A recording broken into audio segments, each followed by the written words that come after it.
and healing is free. We have always had free healing in our spiritual churches or in small centers or whatever, but actually charging that extraordinary lot of money, I have never, ever heard about. No. But for many people, it's a big business because, and them that use it as a big business, I don't think they have their heart into it. Of course, you have to live, you have to pay your bills, you have to do this and whatever. And then, but I always, in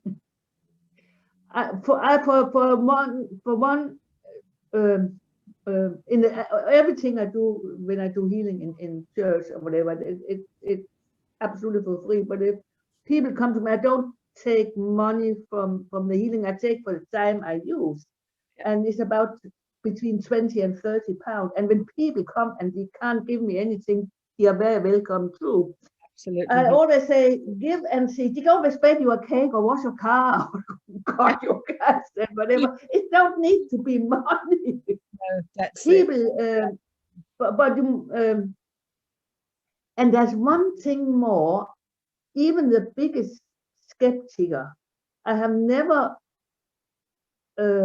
experienced one single one that don't find healing is very nice and relaxing. Even people that don't believe. Yeah. And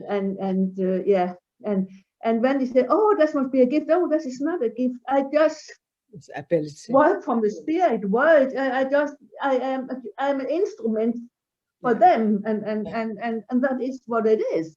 Yeah, I think that people misunderstand a lot what is a gift and what is an ability, and certainly our work is an ability in which we have to work very hard of keeping up. It's not a gift for anybody. We are not gifted people in any way. We're just workers. Absolutely not. And we have to also have a look at that. So that's another very interesting part of it, you know. But I think that, like you, darling, and that is that our eyes have been open to see churches in England, mediums in England, healers in England, and then seen it being opened up in Denmark. I think we've both seen it, and we've also seen the commercial side, which has really become big business. We have both seen that, you know, very much indeed. And this kind of thing, I hate the words when I hear international famous medium. You cannot be famous within our work. And then they come with can send different things, diploma in that, diploma in that, diploma in that. You can't be good at all those things. I am a medium and a healer, and that is. I'm a medium and that's it. I don't even do healing. I let the healers do the healing. But I have had fantastic healing, I have to say. I have been very fortunate to have seen both absent healing, you know, given to my husband. Because my husband broke his back for about 30 years ago in an accident. And I remember that Tony Ortson at the time, he was the editor of Psychic News. He put it on Psychic News front pages and said, you know, Danish Marion Dampier-Jeans' husband breaks his back in work accident. On that instant, this was when spiritualism worked together. We had healing from all of the churches in England, America, Australia. They were all sitting and literally sending out absent healing. And he actually, and it worked. And he walked out of the hospital with a corset on, and the doctors are still holding their heads, because when you start seeing the X-ray, you see his broken back. He has now got a back that's encaged in platinum, holding his whole spine together, if you like, this kind of thing. So he can move. But it was not doctors. They did their work, and blessed be. But it was the absent healing that he received from around the world. I know. Got him the way he is today. I know. And therefore is healing so fantastic. So I can't explain it, but it's even so nice to give it, and it is to receive it. I love it as a healing. I love healing. So have you ever seen what is called psychic operations that they also do within the healing? Yeah, that's also. I have seen it. Yeah, I don't know. What to make out of it. Yeah, it's. I have seen it. Yes, I have seen it, but I don't know what to say. No. So a lot of people, when you see a psychic operation taking place, I mean, I know a lot of Brazilian people, you know, this kind of thing, because that's where we Yeah. started from, was Brazil. But we do have, and I forgot what his name is, a psychic healer in England who did psychic operation. And I knew him pretty well and went to see him. And that was quite fascinating to just actually stand outside as a medium's point of view to look at it. And obviously there was something, do you understand, that could be done. I wouldn't say that he could do everything. And I think that we have to understand that healing, you know, is one of those things. It works with some, but it also doesn't work with everybody. It's like going to your own doctor. If you get penicillin from one doctor, that penicillin may not work for the next. Yeah. So, and I don't think a lot of people sort of say, oh, you have to have faith to have a healing. That's not so. You don't have to have it. And no, not at all. And do you know that's one thing in Denmark? I am still sitting and holding my head. And that is, you cannot send healing to anybody without that you have to ask for permission. And I'm sitting and thinking, what do you mean by that? You cannot you cannot stop the mind sending love, sending good thoughts, sending healing. So if I have to send you love right now, Jytte and Bo and Anette, and saying, I want to send you love, I actually have in some people's mind to write you a letter saying, do you mind if I send you love? I mean, it's crazy. So that is rubbish. To ask permission to send. No. That is absolutely rubbish. Yeah. That's ridiculous. That is rubbish. Because healing is pure love. Yeah. It's free. There is many funny things. Yeah. That is rubbish. Absolutely rubbish. Of course you can send healing to people without their permission. And you will probably feel it. We stand in our church, in our services, and we send out healing to all the nations in the world, to all the presidents in the world, to all black and white people, to all the nations in the world. Can you imagine if you had to say, excuse me, I'm just going to go on and say, President Carter, can I send you healing? It would be crazy. So we do it by sending it in love, yes. And another thing is when you go into... there can be a Catholic church or Church of England and whatever, when you are there, and the priest do that. That is healing. Yes. That is healing. Oh God, that is healing. But I have seen that when you turn around and saying in an ordinary church, at Church of England, when the priest stands up and literally say, and let us send healing to all the Christians in the world. And I'm sitting going, what happened to the Buddhists, the spiritualists, the atheists? Yeah, exactly. Oh my God. I'm sitting. You cannot stand up and say that. I mean, healing is for everybody. Love is for everybody. Absolutely. And the Christian church should actually know that. Yeah. It is not just for the Christian, it's for everybody. It is, absolutely. It's the same. Sometimes people say to me, oh, are you religious? You know, I'm not religious. I have a faith. I have a faith. I believe in God. I believe in Jesus. I believe in Buddha. I believe in Virgin Mary. And I think they work together. Yeah, that's it. No, I believe there is a life after death. That's it. And I believe we have responsibility for our own life, for our own wrongdoing, and only we can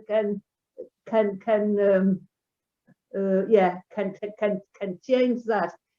See, a real spiritualist, if I can say that, we don't judge anybody. Everybody can come to our church. Whatever you believe, it's fine with us. We don't judge anybody. But right for me don't need to be right for you. No, and that is therefore is but the good thing is, I think more and more people begin to be interested in healing and in meditation and in spiritual development. So please go to circles, but serious circles, not coffee clubs. No. serious circle where you build up an energy with the same people, where you try to be connected with the spirit world, where you can learn about the spirit world. Please do that. But yeah. Probably what you do, and that's what I do. I always go in there and I bring the actually, what can I say, the congregation into my work. I think we all have to be part of it. You can't sit still. You have to be with me. We have to build and build and build. I do that if it's in Denmark, in Aarhus Spiritualist Church, or in the many churches I have served in Great Britain over years and years and years. Yeah. But very, very difficult to actually make people understand. I remember being in a church up in South London, and it was West Norwood Spiritualist Church. And I remember standing up, you know, we give an address on a Sunday. Yes. Yeah. And my question to that address was very simple. Yeah. Why are you here? Yeah. That was my question. Nobody said anything. And I said, I will ask you all again. You may answer me. Why have you entered this Spiritualist church at 6:30 this evening? Why are you here? And there was about 5 people who says, I'm here because I want to know about my fortune. Yeah. I'm not a fortune teller.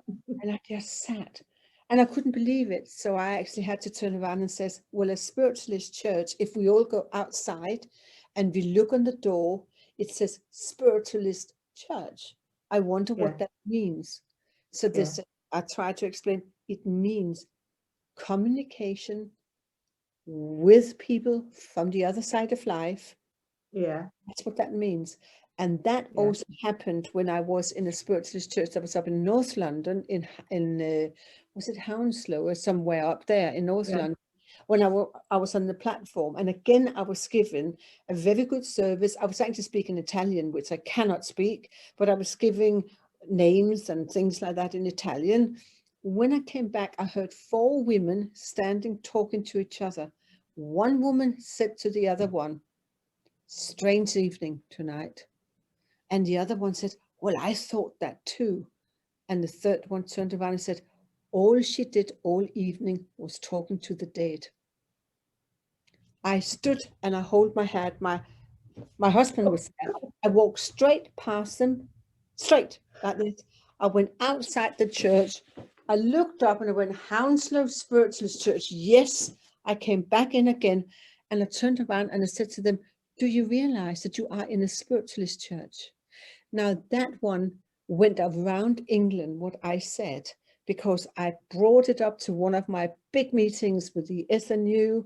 I brought it up with the International Spiritualist Mediums, which I'm also a member of, and they all said, oh my God. I went, yes, there you are.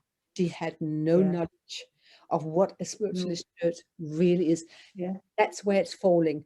That is why so many of our churches are now falling in England, because we don't have the mediums, we don't have the philosophy, we don't have the teaching, we don't have the circles, we don't have the teachers to go into the churches to try to teach spiritualism. It's all falling. Yeah.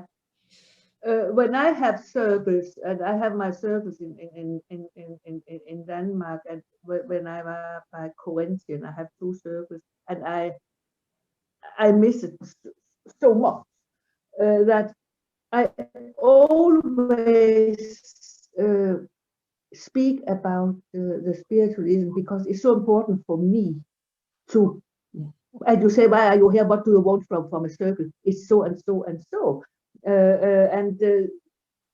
It's not just, it's so exciting to be medium. Not everybody shall be mediums. There is a lot of other things you can do. You cannot just force. And that is even when I do platform, but it's not the spirit that works for me. It's me that work for the spirit. I have no influence for who that come through and who they did just guide me and give advice and whatever they come. I have no, it's not up to me, and people have to understand that. Absolutely, here. Very, very true indeed. Now, Anette and Bo, now you hear how we can complain about spiritualism in England. 2 Danes. Yes. And what we have observed and what we have looked at, and I have often talked about it in many ways. But it's nice to hear that Jytte also sees what I have seen as a foreign, because that's what we are into Great Britain, totally a foreign. I must actually say something to you, Jytte, and that is, I still have my Danish passport. I don't have an English one. I have as well. I have as well. I have not become dual nationality at all. I've been married for years and I've grandchildren and children here, but I am still a pure Dane. And I'm proud of it. Me too. I'm proud of it. Me too. A Viking. Yeah, that's it. You see, everybody out there, look at us. We have not become dual nationality with Great Britain. We are still very much Danish. Yeah, very much. Absolutely. Absolutely. And how is time go? Yes, the time is almost running out, ladies. And it has been very, very inspiring to listen to you both again. Could you please put every 4 people on the screen if they are not? We are. Oh, yeah. Okay. So, sorry, I'm not the technician here. Jytte and Marion, I didn't hear you complain about the way you work in England or in the UK. I hear 2 very good mediums talking about all the years that you have been working with spirits, and you are saying similar things. So the knowledge you have is that you can advise younger people who want to go or want to learn into more about the spiritualism. You have to listen to you, not because of your little bit blonde hair and so on, but because you have the sense of it. You don't take any deep bullshit about anything. No. You just do it. Isn't that right? Yeah, we don't. Yeah, that is right. And I'm very, but that is probably because I'm Danish. So what you see is what you get, and I say direct what I'm saying. And that's why they think we're German. Yeah. And I have a German surname. Oh dear, yes, darling. So that will be the last words of this from this broadcast. Very much, thank you very much, Jytte, coming in here as my special guest.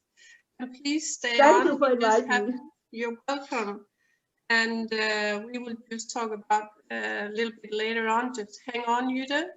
And do you have anything that you want to talk about or tell about? Because we were about Frank Munke. I said hi Munke, I'm sorry, but it's Frank Munke, who had Daniels Kirken in Copenhagen. That was one of the last churches, spiritual churches in Denmark, closed of something about that. So I remember, Marion, and that links us to our next meeting we are going to have with one of your good friends, Jens Erik.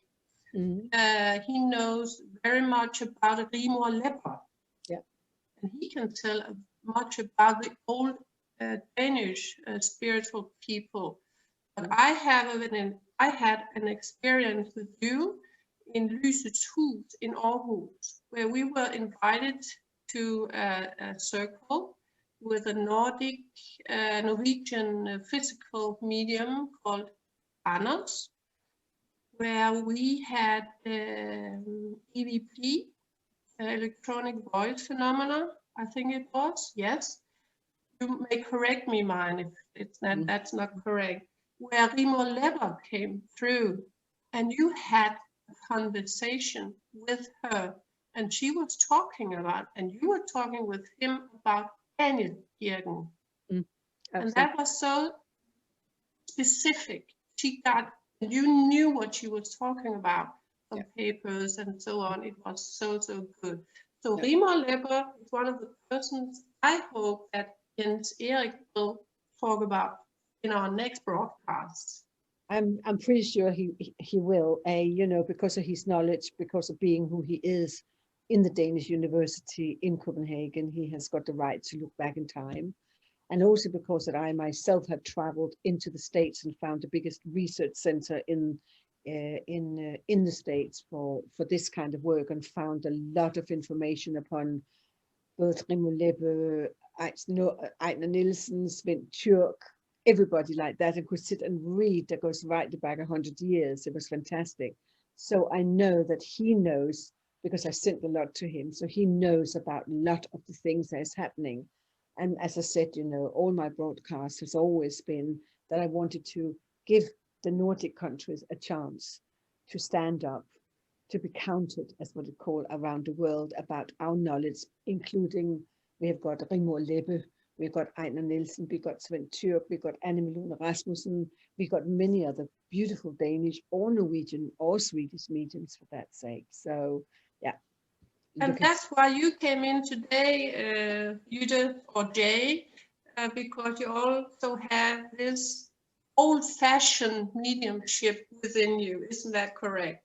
That's it correct. is, yeah, it is, absolutely. I have to say that when I first came over here, they all called me Marianne. And I said, I'm not a Marianne, I'm a Marion. So a lot of the churches called me Mal. England has this things about having nicknames. So you get Jane, I was Mal, so that's fine. Yeah. Actually, how did you two met? Did you talk about that? How did you meet each other? We met each other on Facebook, actually. I was watching that. Yeah. I was watching. And I have Marion's books. I have all your books. So yeah. So that's how So it would be that's nice how we met, actually, wasn't it? It would be very nice to put you two in a room together in London or where you live and see what's happening. Sit in the same circle, actually, or do a demonstration together, because we have Juhl now. We have Juhl demonstrations together. Yeah, I could do that when all those things here is over. Yeah. Oh, we can be let out. It has been wonderful to be here. It's been wonderful. It has been wonderful and an honor for me to be invited. You're welcome. Thank you for that. It's really nice that you came in. Thank you very much indeed, Jytte, to you from Eastbourne in south of England. Yeah. Thank you. Yeah. Okay. So, see you next time, everybody, our listeners, our viewers. Bye. Bless you. Bye. Bless you. Bye. Bye.